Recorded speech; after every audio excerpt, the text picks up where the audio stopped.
Then the Lord spoke to Moses, saying, Speak to the children of Israel, and say to them, When you cross the Jordan into the land of Canaan, then you shall appoint cities to the cities of refuge for you, that then you shall appoint cities to be cities of refuge for you, that the manslayer who kills any person accidentally may flee there. They shall be cities of refuge for you from the avenger, that the manslayer may not die until he stands before the congregation in judgment. And of the cities which you give, you shall have 6 cities of refuge. You shall appoint 3 cities on this side of the Jordan, and 3 cities you shall appoint in the land of Canaan, which will be the cities of refuge. These 6 cities shall be for refuge for the children of Israel, for the stranger, and for the sojourner among them, that anyone who kills a person accidentally may flee there.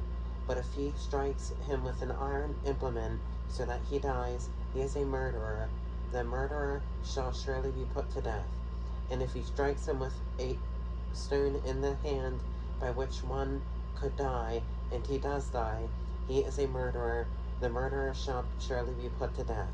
Or if he strikes him with a wooden hand weapon by which one could die, and he does die, he is a murderer. The murderer shall surely be put to death. The avenger of blood himself shall put the murderer to death.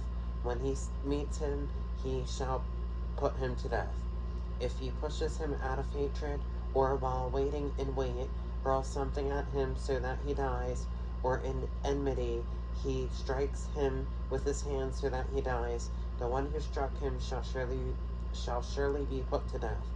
He is a murderer. The avenger of blood shall put the murderer to death when he meets him. However, if he pushes him suddenly without an enmity, or throws anything at him without lying in wait, or uses a stone by which a man could die, throwing it at him without seeing him, so that he dies, while he was not his enemy or seeking his harm, then the congregation shall judge between the manslayer and the avenger of blood according to these judgments.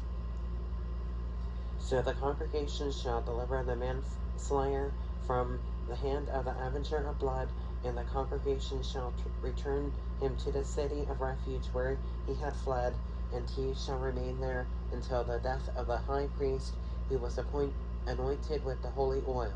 But if the manslayer at any time goes outside the limits of the city of refuge where he fled, and the avenger of blood finds him outside the limits of his city of refuge, and the avenger of blood kills the manslayer, he shall not be guilty of blood, because he should have remained in his city of refuge until the death of the high priest. But after the death of the high priest, the manslayer may return to the land of his possession. And these things shall be a statute of judgment to you throughout your generations in all your dwellings. Whoever kills a person, the murderer shall be put to death on the testimony of witnesses, but one witness is not sufficient testimony against a person for the death penalty. Moreover, you shall take no ransom for the life of a murderer who is guilty of death, but he shall surely be put to death. And you shall take no ransom for him who has fled to his city of refuge, that he may return to dwell in the land before the death of the priest. So you shall not pollute the land where you are, for blood defiles the land, and no atonement can be made for the land for the blood that is shed on it, except by the blood of him who shed it. Therefore, do not defile the land which you inhabit, in the midst of which I dwell, for I, the Lord, dwell among the children of Israel.